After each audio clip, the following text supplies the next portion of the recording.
Hello friends, आज आपका अगला अध्याय में स्वागत है। आज हम लोग आधुनिक भारत के अगला अध्याय पढ़ेंगे। देखा जाए हम लोग ने इसके पहले जनजातीय एवं नागरिक आंदोलन तथा किसान आंदोलन के बारे में पढ़े। देखा जाए आज हम लोग दो टॉपिक लिए हैं, एक किसान सभा और मजदूर सभा। क्या था पृष्ठभूमि थोड़ा समझेंगे।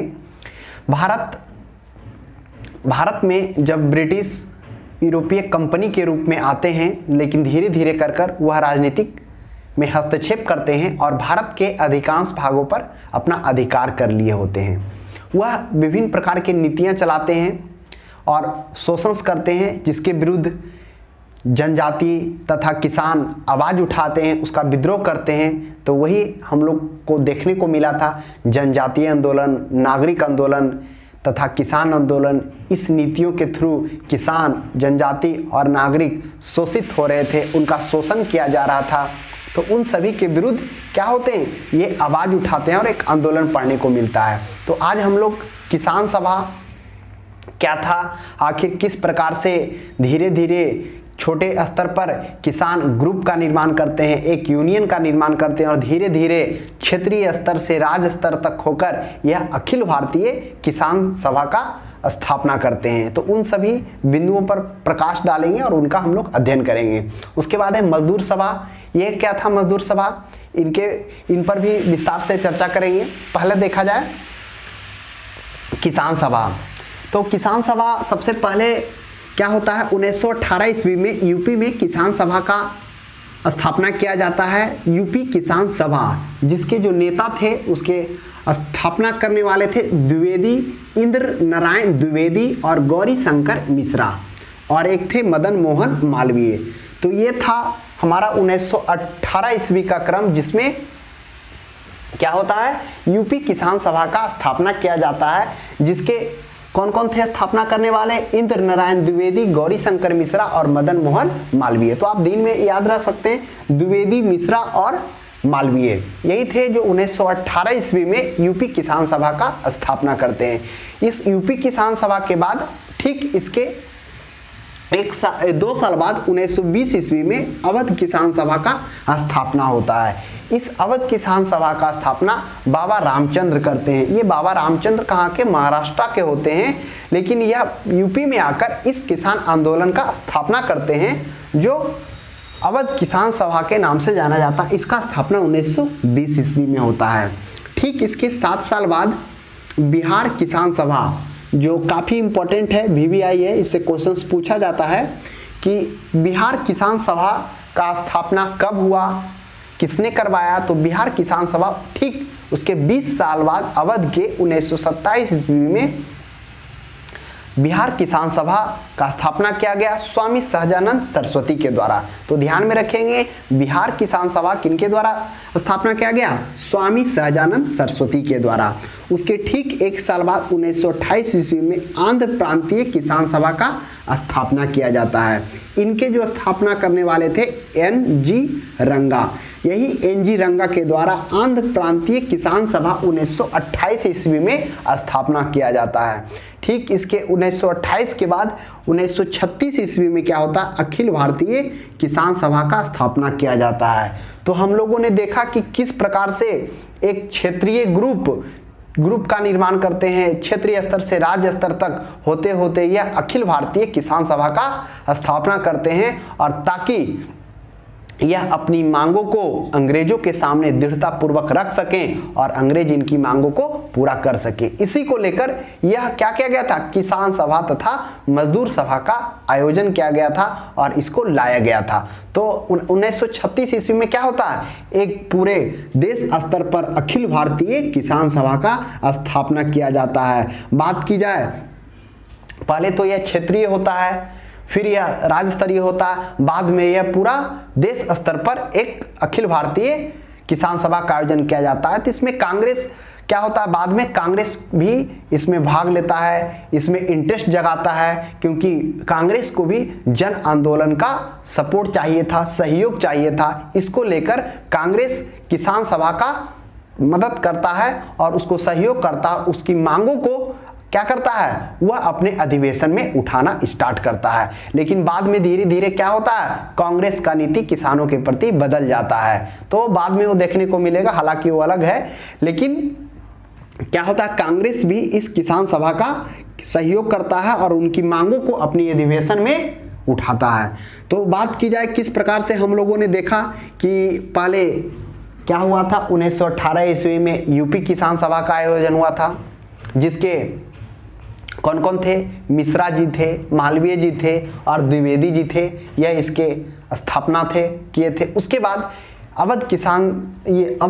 यूपी किसान के बाद 1920 ईस्वी में अवध किसान सभा का आयोजन होता है, जिसके बाबा रामचंद्र के द्वारा किया जाता है। ठीक इसके 2 साल बाद 1918-1920, इसके ठीक 7 साल बाद 1927 ईस्वी में बिहार किसान सभा का आयोजन होता है, जिसके कौन थे स्थापनाकर्ता, स्वामी सहजानंद सरस्वती। ठीक इसके 1927 के बाद ठीक इसके 1 साल बाद 1928 ईस्वी में आंध्र प्रांतीय किसान सभा का आयोजन किया जाता है, जिसके एनजी रांगा होते हैं। तो जैसे ही जब अखिल भारतीय किसान सभा का स्थापना किया जाता है, तो जो इसके प्रथम अध्यक्ष बनाए जाते हैं, जो प्रथम अध्यक्ष होते हैं वह सहजानंद सरस्वती होते हैं, और जो प्रथम सम्मेलन होता है वह लखनऊ में होता है। तो यह बात ध्यान में रखेंगे कि प्रथम जो अखिल भारतीय किसान सभा का प्रथम जो अधिवेशन हुआ था वह कहाँ हुआ था, लखनऊ में हुआ था। तो इस बात को ध्यान में रखेंगे। इससे क्वेश्चंस पूछता है कि अखिल भारतीय किसान सभा का स्थापना 1936 में हुआ था,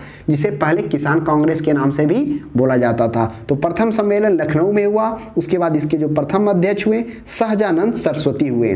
तो इसके जो महासचिव उस टाइम थे एनजी रांगा थे। तो यह भी ध्यान में रखेंगे, अखिल भारतीय किसान सभा के महासचिव एनजी रांगा। तो इसमें 3 बिंदुओं को ध्यान में रखेंगे। अखिल भारतीय किसान सभा का स्थापना 1936 में हुआ। इसका प्रथम अधिवेशन कहाँ किया गया, लखनऊ में किया गया। इसके जो महासचिव कौन थे, तो महासचिव थे एनजी रांगा थे, और अध्यक्ष कौन थे, सहजानंद सरस्वती। ये वही सहजानंद सरस्वती जिन्होंने बिहार किसान सभा का स्थापना किया, और ये वही एनजी रांगा जो महासचिव है जिन्होंने आंध्र प्रांतीय किसान सभा का स्थापना किया। तो ध्यान में रखेंगे, गलत नहीं होना चाहिए। तो इस तरह से हम लोगों ने देखा। उसके बाद क्या होता है कि 1 सितंबर 1936 को किसान दिवस के रूप में मनाने का निर्णय लिया जाता है। क्या होता है, यह कांग्रेस के अधिवेशन में भी जो उसमें कांग्रेस जुड़े थे, इसकी बातों को रखना स्टार्ट किए थे, तो उसमें भी आवाज उठाया जाने लगता है कि क्या होता है, एक मजदूर दिवस मनाने का बात चलता है। तो 1 सितंबर 1936 को किसान दिवस के रूप में, मजदूर हम बोल दिए, किसान दिवस होगा, तो किसान दिवस के रूप में निर्णय लिया जाता है मनाने का। तो 1 सितंबर 1936 को पूरे भारतवर्ष में क्या किया जाता है, किसान दिवस मनाने के निर्णय लिया जाता है। तो इस तरह से हम लोग याद रखेंगे, 1 सितंबर 1936 को पूरे देश भर में किसान दिवस मनाने का निर्णय भी लिया जाता है, जिसमें कांग्रेस भी सहयोग करता है। बाद में क्या हो जाता है, स्वतंत्रता बाद विनोबा भावे ने भूदान आंदोलन पंचामपल्ली से स्टार्ट करते हैं। क्या होता है कि यह एक बहुत बड़ा यूनियन का भी, किसान के लिए एक बहुत बड़ा यूनियन का भी, अखिल भारतीय किसान सभा का भी क्या किया जाता है, स्थापना कर दिया जाता है। सब कुछ चलता जाता है। लेकिन क्या होता है, अभी भी कुछ ऐसे चीज थे, कुछ ऐसे व्यवस्था थे जो किसानों को परेशान कर रहा था, किसानों को वास्तविक हित से उसको दूर कर रहा था। वह था जमींदारी प्रथा। तो हम लोगों ने इसके पहले क्लास में पढ़ा था कि एक आंदोलन तेलंगाना आंदोलन था, जो एक ऐसा आंदोलन था जो क्या होता है, भारत के आज़ादी होने से पहले स्टार्ट होता है, भारत के आज़ादी के बाद तक रहता है। यही एक ऐसा आंदोलन था जो भारत की आज़ादी से पहले स्टार्ट होता है, भारत की आज़ादी के बाद तक रहता है। हालांकि कारण इसमें तो रहता है तेलंगाना आंदोलन का द्वितीय विश्व युद्ध में बढ़े हुए दामों को लेकर होता है, लेकिन इसका एक और कारण रहता है कि भारत में जो जमींदारी प्रथा थी वह भारत की आज़ादी के बाद भी चल रही थी। इसमें क्या था कि जमींदार लोग के पास बहुत सारा भूमि था, वह मजदूरों से, वह किसानों से जो किसान लगान नहीं दे पाते थे उनसे क्या कहता था, लगान नहीं देने के क्रम में उनसे उनकी वास्तविक भूमि को छीन लेता था और वह अपने अधिकार में ले लेता था। इस तरह से जमींदारों के पास काफी बड़े मात्रा में, बहुत बड़े मात्रा में क्या होता था, जमीन होता था और वह उस जमीन पर किसानों से खेती करवाता था, किसानों से परिश्रम करवाता था, किसानों से फसल लगवाता था और उसके बदले में उससे वह लगान लेता था। और जो किसान खेती करता था, जो जमींदारों को लगान नहीं देता था, उससे वह उसके वास्तविक भूमि को छीन लेता था। तो इसी के विरुद्ध में विनोबा भावे क्या करते हैं, यह एक आंदोलन चलाते हैं, इसलिए कि बहुत सारे जो किसान होते हैं उनका क्या कर दिया जाता है, जमींदारों के द्वारा उनका जमीन छीन लिया जाता है और उससे वह वंचित हो जाते हैं और वह उनका शोषण भी किया जा रहा होता है। तो इसी के विरोध में विनोबा भावे आवाज उठाते हैं और भूदान आंदोलन आंदोलन चलाते हैं, जिसमें वह बोलते हैं कि जो भी जमींदार हैं बड़े बड़े, वह भूमि को दान करने के लिए एक आंदोलन चलाते हैं, भूदान आंदोलन, ताकि वह जो भूमि है वास्तविक जो मालिक है उसका उस किसान को मिल सके जो उस पर मेहनत करते हैं और जो उस पर फसल उगाते हैं। तो इसको लेके विनोबा भावे को आपको पता होगा रमन मैग्सेसे अवार्ड भी दिया गया था विनोबा भावे को। तो इस तरह से विनोबा भावे ने पंचामपल्ली से आंध्र प्रदेश से भूदान आंदोलन स्टार्ट किया। अब हम लोग देखेंगे मजदूर सभा। क्या था मजदूर सभा, उनके बारे में थोड़ा देखेंगे। देखा जाए भारत में छोटे स्तर पर ही लघु उद्योग, कुटीर उद्योग थे।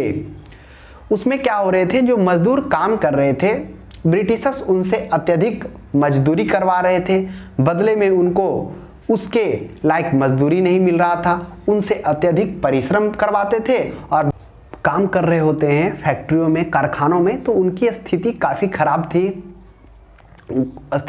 वो ब्रिटिशर्स क्या कर रहे थे, उनका बार बार शोषण कर रहे थे, उनमें शोषण किया जा रहा था, उनसे अत्यधिक परिश्रम करवाया जा रहा था और परिश्रम के बदले उन्हें मजदूरी नहीं दिया जा रहा था। तो ये था उन मजदूरों का उस टाइम ब्रिटिशर्स के काल में जो स्थिति था, काफ़ी दयनीय था, काफ़ी शोषण किया जा रहा था। तो बीच बीच में रहकर मजदूर संघ भी एक यूनियन की मांग कर रहे होते हैं। तो उसी बीच में क्या होता है, 1918 ईस्वी में मद्रास में वीपी वाडिया के द्वारा एक मद्रास मजदूर संघ की स्थापना की जाती है। तो ध्यान में रखेंगे, जो पहला है जो किनके नेतृत्व में, वीपी वाडिया के नेतृत्व में 1918 ईस्वी में मजदूर संघ की स्थापना की जाती है, मद्रास मजदूर संघ। यह भारत का प्रथम मजदूर संघ रहता है। उसके बाद 1918 में Ahmedabad textile labour association Mahatma Gandhi के एवज में स्टार्ट होता है। क्या था यह textile, Ahmedabad textile labour association, जब महात्मा गांधी चंपारण आंदोलन में किसानों का नेतृत्व कर रहे होते हैं, तो चंपारण आंदोलन करने के बाद वह अहमदाबाद में आते हैं और मिल हड़ताल मजदूरों को एकत्रित कर एक आंदोलन करते हैं और अंग्रेजों के विरुद्ध और मिल मालिकों के विरुद्ध एक क्या करते हैं, आंदोलन करते हैं और मजदूरों के हक की मांग करते हैं। इसका नेतृत्व कौन करते हैं, स्वयं महात्मा गांधी करते हैं। यही क्या कहलाता है, टेक्सटाइल लेबर एसोसिएशन, जो ATLA के नाम से भी जाना जाता है। 1918 ईस्वी में महात्मा गांधी के नेतृत्व में स्टार्ट किया जाता है और चलाया जाता है। उन्होंने इसमें ट्रस्टशिप का सिद्धांत दे दिया। ये ट्रस्टशिप का सिद्धांत क्या था, ट्रस्टशिप सिद्धांत में उन्होंने मजदूरों को मालिक बताया है। उन्होंने कहा है कि जो मजदूर हैं वो मालिक हैं और जो जिनकी संपत्ति है वो, जिनका संपत्ति है वो मालिक नहीं है, यानी जो कंपनी के मालिक हैं, अर्थात ईश्वर ने उन्हें संचालन करने की जिम्मेवारी दी है। तो ट्रस्टशिप के सिद्धांत में महात्मा गांधी ने मजदूरों को मालिक तथा कंपनी के हेड को, कंपनी के मालिक को सपोर्टर के रूप में दिखाया है। तो ये था ट्रस्टशिप का सिद्धांत। ठीक उसके बाद क्या होता है, 1919 ईस्वी में अंतर्राष्ट्रीय स्तर पर अंतर्राष्ट्रीय मजदूर संघ की स्थापना होती है। जब यह अंतर्राष्ट्रीय स्तर पर मजदूर संघ की स्थापना होती है तो भारत में भी यह क्या होती है, इसकी मांग तेज हो जाती है। तो भारत में भी क्या होता है, अंतर्राष्ट्रीय मजदूर संघ को लेकर भारत में भी मजदूर संघ की स्थापना करने की मांग चलती है और उसी के एवज में क्या होता है, all India Trade Union Congress की स्थापना होती है। किसके देखकर, जब अंतर्राष्ट्रीय स्तर पर अंतर्राष्ट्रीय लेबर संघ की 1919 ईस्वी में स्थापना होती है, उसी के देखते हुए भारत में भी मांग इसका तेजी से बढ़ने लगता है और क्या होता है 1920 में all India Trade Union Congress AITUC की स्थापना होती है। अब इसके से रिलेटेड जो 3-4 पॉइंट है उसे भी ध्यान में रखेंगे।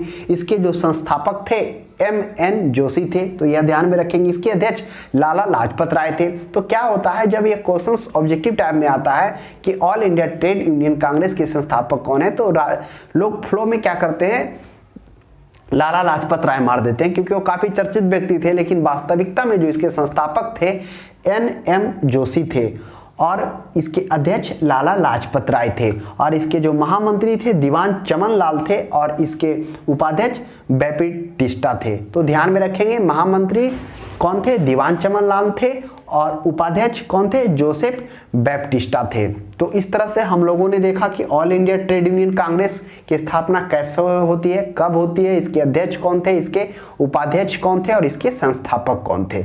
बात की जाए कुछ दिनों बाद क्या होता है, जब all India Trade Union Congress की स्थापना होती है उसके कुछ दिनों बाद ऑल इंडिया ट्रेड यूनियन में विभाजन पड़ जाता है। जिस प्रकार से कांग्रेस का विभाजन 1907 ईस्वी में होता है, ठीक उसी प्रकार इसका all India Trade Union Congress का विभाजन 1929 ईस्वी में होता है। यही 1929 ईस्वी में जो जवाहरलाल नेहरू इसके जो अध्यक्ष होते हैं, जवाहरलाल नेहरू होते हैं, इन्हीं के नेतृत्व ही इसकी इस अधिवेशन की अध्यक्षता करते हैं। इन्हीं के नेतृत्व में क्या हो जाता है, यह all India Trade Union Congress दो भागों में विभाजित हो जाता है, एक दक्षिणपंथी और दूसरे वामपंथी जो साम्यवादी विचारों को सपोर्ट कर रहे होते हैं, उससे दक्षिणपंथी अलग हो जाता है। और यह अलग हो जाता है, यह जो अधिवेशन होता है वह नागपुर में होता है, यह भी ध्यान में रखेंगे। इस अधिवेशन की अध्यक्षता कहाँ की जाती है, नागपुर में किया जाता है। यह क्वेश्चन पूछता है जो जवाहरलाल नेहरू के द्वारा किया जाता है। तो उसके बाद जैसे ही इसका विभाजन होता है, उस विभाजन के बाद ऑल इंडिया ट्रेड यूनियन का महत्व धीरे धीरे कम होता जाता है और यह उतना महत्व नहीं रहता है। फिर उसके बाद क्या होता है, भारत के आज़ादी के समय 1947 ईस्वी में Indian National Trade Union Congress की स्थापना होती है, जिसे INTUC के नाम से भी जाना जाता है। यह 1947 में इसकी स्थापना होती है। इसके अध्यक्ष वल्लभ भाई पटेल होते हैं। तो आप ध्यान रखेंगे दोनों है ट्रेड यूनियन कांग्रेस, ये भी ट्रेड यूनियन कांग्रेस और ये भी ट्रेड यूनियन कांग्रेस, लेकिन इसके पहले ऑल इंडिया लगा हुआ है, इसमें इंडियन नेशनल लगा हुआ है। तो जब ऑब्जेक्टिव टाइप क्वेश्चन पूछता है तो इसमें क्या होता है, गलती होने का चांस ज्यादा रहता है। आप देखते नहीं है, मार देते हैं लाला लाजपत राय। तो आप ध्यान देंगे कि all India Trade Union Congress रहेगा तब उसका स्थापना 1920 में होगा, लेकिन Indian National Trade Union Congress रहेगा उसकी स्थापना 1947 में होगा। इसके सिर्फ अध्यक्ष कौन थे, वल्लभ भाई पटेल थे। तो यह ध्यान रखेंगे। उसके बाद क्या हो गया, ब्रिटिशों के द्वारा कुछ कारखाना अधिनियम लाया गया। इस अधिनियम को इसलिए लाया गया ताकि क्या कर सके, जो फैक्ट्री में काम कर रहे हैं उनकी स्थिति को सुधार किया जाए। इसी को लेकर ब्रिटिशर्स कारखाना अधिनियम लेके आते हैं। क्या था अधिनियम, पहला कारखाना अधिनियम 1881 ईस्वी में आता है। उसके बाद दूसरा कारखाना अधिनियम 1891 ईस्वी में आता है और तृतीय कारखाना अधिनियम 1911 ईस्वी में आता है और चतुर्थ 1922 ईस्वी में आता है। तो इस तरह से हम लोगों ने देखा कि 4 कारखाना अधिनियम आते हैं। प्रथम 1881 में, सेकेंड 1891 में, थर्ड 1911 में, फोर्थ 1922 में। तो इस तरह से 4 अधिवेशन आते हैं। जो प्रथम कारखाना अधिवेशन 1881 में होता है, इसमें क्या होता है कि 7 वर्ष से कम आयु के बच्चों को कारखानों में काम करने के लिए मना किया जाता है, यानी उसको काम करने का अधिकार कारखानों में नहीं दिया जाता। उसके बाद दूसरा क्या है, इसमें 12 वर्ष से जो कम उम्र के होते हैं उनके लिए एक समय सीमा निर्धारित की जाती है कि उन्हें कितना समय तक काम करने के लिए दिया जाएगा। उसके बाद दूसरा क्या होता है, कारखाना अधिनियम 1891 आता है। इसमें भी क्या किया जाता है, बदलाव किया जाता है। बदलाव यह किया जाता है कि जो पहले 7 वर्ष था उसको 2 वर्ष बढ़ा के 9 वर्ष कर दिया जाता है, यानी 9 वर्ष से कम उम्र के आयु के बच्चे क्या करेंगे, कारखाना में नहीं काम करेंगे। उसके बाद दूसरा क्या है, 12 वर्ष से बढ़ाकर 14 वर्ष कर दिया जाता है और उनकी समय सीमा को कम करके एक निर्धारित किया जाता है कि उन्हें कितना देरी काम करने के लिए दिया जाएगा। तो इस तरह से कारखाना अधिनियम आता है जो क्या करता है, महिलाओं को और कम उम्र के लोगों को ध्यान में रखते हुए कुछ संशोधन करता है। तो हम लोगों ने यहाँ पे क्या क्या देखा, हम लोगों ने यहाँ पे 2 देखा, एक किसान सभा देखा और मजदूर संघ देखा और कुछ कारखाना अधिनियम देखा। किसान सभा में हम लोगों ने क्या देखा कि इसमें क्या होते हैं, बहुत सारे क्षेत्रीय स्तर पर, राज्य स्तर पर मजदूर संघ की स्थापना होती है और लास्ट में क्या होता है, अखिल भारतीय किसान सभा का आयोजन किया जाता है। तो जो इसमें किसान सभा में हम लोगों ने देखा पहले किस प्रकार से वर्ष 1918 ईस्वी से स्टार्ट होता है, क्षेत्रीय स्तर पर संघ बनना स्टार्ट हो जाता है किसान संघ, वो पहला जो होता है यूपी किसान सभा का स्थापना होता है। ठीक इसके 2 वर्ष बाद 1920 ईस्वी में अवध किसान सभा का स्थापना होती है। तो यह क्रम बढ़ते जाता है और धीरे धीरे वह क्षेत्रीय स्तर से प्रांत स्तर तक आता है, प्रांत से फिर वह अखिल भारतीय किसान सभा का स्थापना करता है जिसको 1936 में होती है और वह उसके द्वारा किसान अपने मुद्दा को और अपने बातों को रख सके, दृढ़ता पूर्वक अंग्रेजों के सामने उसकी मांग कर सके। और उसी प्रकार इधर मजदूर संघ का भी स्थापना किया जाता है कि जब उसको शोषण किया जाता है तो बीच बीच में रह रह कर एक यूनियन की मांग उठते रहती है। तो लास्ट में क्या होता है, पहला जो नेतृत्व वीपी वाडिया के नेतृत्व में स्टार्ट होता है, फिर गांधी जी द्वारा होते हुए All India Trade Union Congress, फिर Indian National Trade Union Congress की स्थापना होती है। तो हम लोगों ने इसके प्रमुख प्रमुख बिंदुओं पर चर्चा किए। अब जो आगे होगा ऑब्जेक्टिव सेशंस, जिसमें इनसे रिलेटेड सभी तरह के प्रश्न जो पूछे जा सकते हैं ऑब्जेक्टिव टाइप्स क्वेश्चंस में, उन सभी का हम लोग विस्तार से हल करेंगे और आशा करते हैं आपको समझ में आ गया होगा। और जो हमारे वीडियोस को देख रहे हैं उनको क्या करिए, वो वीडियो को जिनका आगामी प्रतियोगी परीक्षा नज़दीक आने वाला है उन तक हमारे वीडियो को शेयर करिए और लाइक करिए। वीडियो देखने के लिए धन्यवाद। अब हम लोग अगले क्लास में मिलते हैं।